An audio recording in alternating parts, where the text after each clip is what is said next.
बिस्मिल्लाहिर्रहमानिर्रहीम, अस्सलाम वालेकुम। मैं हूं आपका मेज़बान आकिल हुसैन। नाज़रीन, इस वक्त मैं इस्लामाबाद में मौजूद हूं। मेरे साथ यहाँ बहुत सारे लोग मौजूद हैं और इसमें बड़ी तादाद जो है वो मज़दूरों की है, जो दिन भर यहाँ इंतज़ार कर रहे हैं कि किसी तरीके से उनको मजदूरी मिल सके और उनको किस तरह के इशूज़ का सामना करना पड़ता है। आज के इस प्रोग्राम में इस पर बात करेंगे।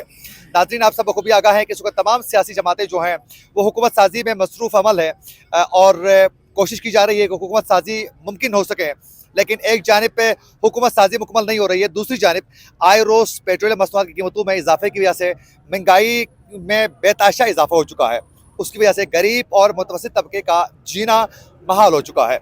बहुत सारे लोग मौजूद हैं, आप मेरी बैक साइड में देख सकते हैं। यहाँ बड़ी तादाद में ये मजदूर यहाँ मौजूद हैं और यहाँ आकर मजदूरी का वो इंतज़ार कर रहे हैं कि काम मिल सकें। किस तरह के इशूज़ हैं, आए इनसे ही जानते हैं। अस्सलाम वालेकुम। वालेकुम सलाम, क्या हाल है मेरे भाई? अच्छा, मुझे ये बताएं कि जो महंगाई में बेताशा जो इजाफा हो चुका है, उसकी वजह से बिलखुसूस जो मजदूर तबका है उनको किस तरह के इशूज़ का सामना है? मेरे भाई, अगर आप मज़दूरों की बात करें तो मज़दूरों को एक ही मसला नहीं है, हज़ारों मसले हैं। हम लोग सब यहाँ जो आपके सामने खड़े हुए हैं, ये लेबर चौक है, खानाफुल लेबर चौक है मेरे भाई। यहाँ पर इस टाइम तक तकरीबन 5 या 6 मजदूर रहता था, इससे पहले जब हालात ठीक थे पाकिस्तान के। अभी क्योंकि ये तकरीबन 23-24 महीनों से जो हालात ख़राब है, तो ये आप अंदाज़ा लगा सकते हैं। तकरीबन इस वक्त आपके सामने 2000 से 2200 तक लेबर जो है वो चौक में मौजूद है। किस वजह से मौजूद है? तो एक तरफ महंगाई है मेरे भाई, एक तरफ रोज़गार भी नहीं है। यहाँ हम लोगों को जो हमारे जो यहाँ पर मौजूद है परदेसी, इनको तो रोटी का, रिहाइश का, यानी आप ये अंदाजा करें कि हम लोग फुटपाथ पर सोने में पर मजबूर हो चुके हैं, क्योंकि हम सराय के पैसे नहीं दे सकते, मालिक मकान को किराया नहीं दे सकते। इसके अलावा जो हमारे पीछे घरें हैं, हमें नहीं पता कि उनको अल्लाह कैसे रख रहा है। यहाँ पर ऐसे मजदूर भी मौजूद है कि जो 6-6 महीनों से घरों को नहीं गए।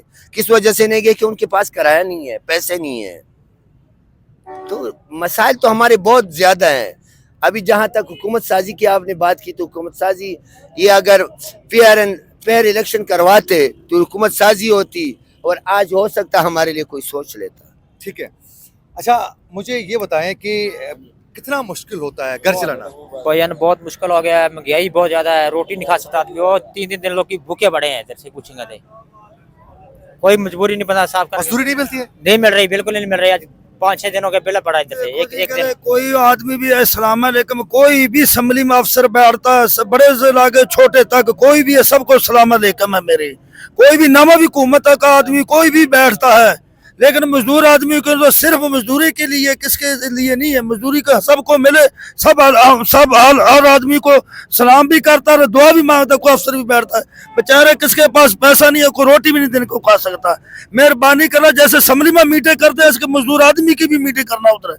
सब आदमी को असम्बली में भी सोचना चाहिए बैठ के भी, जब आप सारे इकट्ठे होते हैं, आपकी बात भी देखो जी, आपकी बात भी ना करे, सब मजदूर आदमी की भी ना साथ बात करें यार, उनका क्या बन रहा है। ठीक है ना जी, ये मेहरबानी करे। कितना मुश्किल हो रहा है कि एक मजदूर को बिलखुसूस घर चलाने में? भाई इतना मुश्किल है ना कि मैं आपको अल्फाज में बयान नहीं कर सकता। अब मैं खुद इतना मजबूर हूँ, मैंने पासपोर्ट बनाया हुआ है, मैं बाहर जा रहा हूँ। एजेंट 5-6 लाख रुपए मांग रहे हैं, लेकिन मैं उसके लिए भी तैयार हूँ। उधार लूंगा, यहाँ से मुल्क छोड़ के जाऊँगा। इस मुल्क में कुछ नहीं है, हमारा भरोसा उठ चुका है। इन सियासतदानों से, इन फौजियों से, इन गाजियों से हमारा भरोसा उठ चुका है। ये इस मुल्क को नहीं चला सकते, ये मुल्क ये किसी के हवाले कर दे बेशक। हमारा तो ये पाकिस्तानी होने पे भी हमें शर्म आ गया कि हम किस मुल्क में रह गए हैं। ऐसा मुल्क जिसमें गरीब भूख से मर रहा है।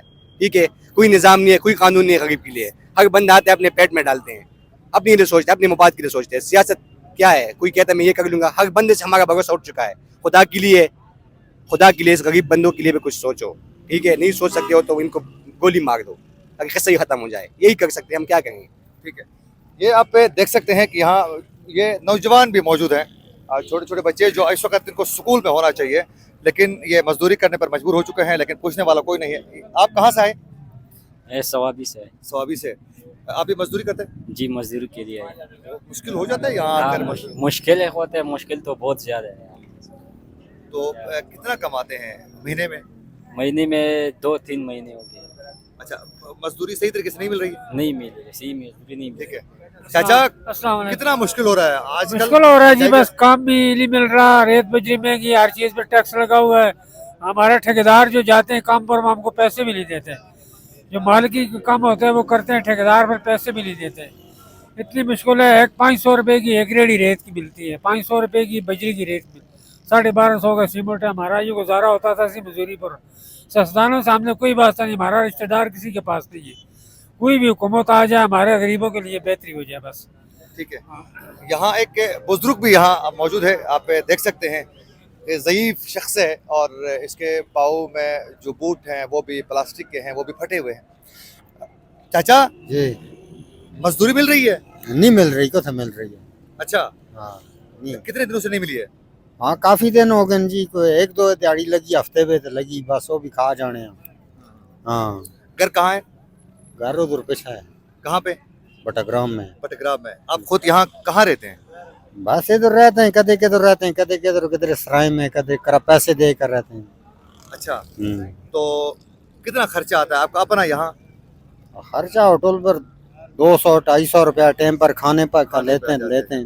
मुश्किल हो रहा है। मुश्किल तो है। कुछ कमा के घर भी बेच रहे? किधर भेजा, नहीं भेजा ना, अच्छा, इधर कमाया ही नहीं है तो भेजा किधर है। ये हुक्मरानों को कोई आप अपील करना चाहोगे? मैं क्या अपील करूँ, और लोग थोड़े अपील करते हैं जी।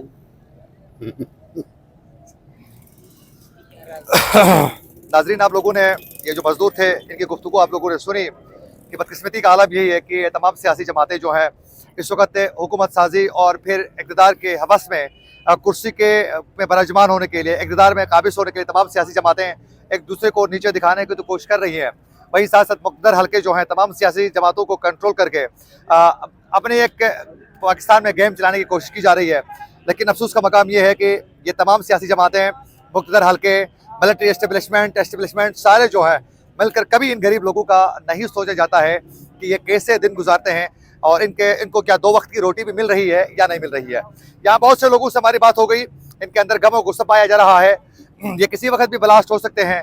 अगर यही सूरत हाल रही पाकिस्तान में और आने वाली ये हुकूमत जो है अगर ये भी महंगाई में कंट्रोल करने में कामयाब नहीं होती है तो इस मुल्क में किसी वक्त भी खाना जंगी हो सकती है और इस मुल्क में किसी वक्त भी अफरा तफरी का एक आलम जो है वो रूज पर पहुँच सकता है और लोग सड़कों पर निकल कर एहतजाज करके फिर इन ऐवानों में बैठे हुए लोगों का जीना महाल कर सकते हैं। इस मुल्क को खाना जंगी से अगर बचाना है, इस मुल्क को लेकर आगे बढ़ना है तो सबसे पहले इन गरीब आवाम का ही सोचना होगा कि इनके लिए हम क्या कर सकते हैं। कल भी पेट्रोलियम मसनूआत की कीमतों में इजाफा हो चुका है, उसकी वजह से आपको मालूम है कि जो कारोबारी हजरत हैं वो एकदम ही तमाम एशियाई खुर्तनोश की कीमतों में इजाफा करते हैं और जो बिलखुसूस से जो गाड़ियों में सफ़र कर लेते हैं तो जो ट्रैवलिंग जो हजरात हैं वो किरायों में इजाफा कर लेते हैं। तो आखिर में जो मजदूर तबका है बिलखुसूस वो बहुत ज़्यादा इससे मुतासिर हो जाता है। तो आवाम को इनके बारे में सोचना होगा। आप ज़रा थोड़ा नज़र दौड़ाएँ खित्ते में, आप अपने हमसाय ममालिक में देखें, वहाँ के लोग कदर खुशहाल हैं यहाँ के निस्बत, लेकिन पाकिस्तान में यहाँ के लोगों के लिए 2 वक्त की रोटी भी मुश्किल से मिल रही है और उनका जीना महाल हो चुका है। तो बेहतर यही है कि इनके बारे में सोचा जाए और इनके लिए भी कुछ बेहतर करने की अशद ज़रूरत है। इसी के साथ अपने मेज़बान आकिल हुसैन को दीजिए इजाज़त। अल्लाह के बाद।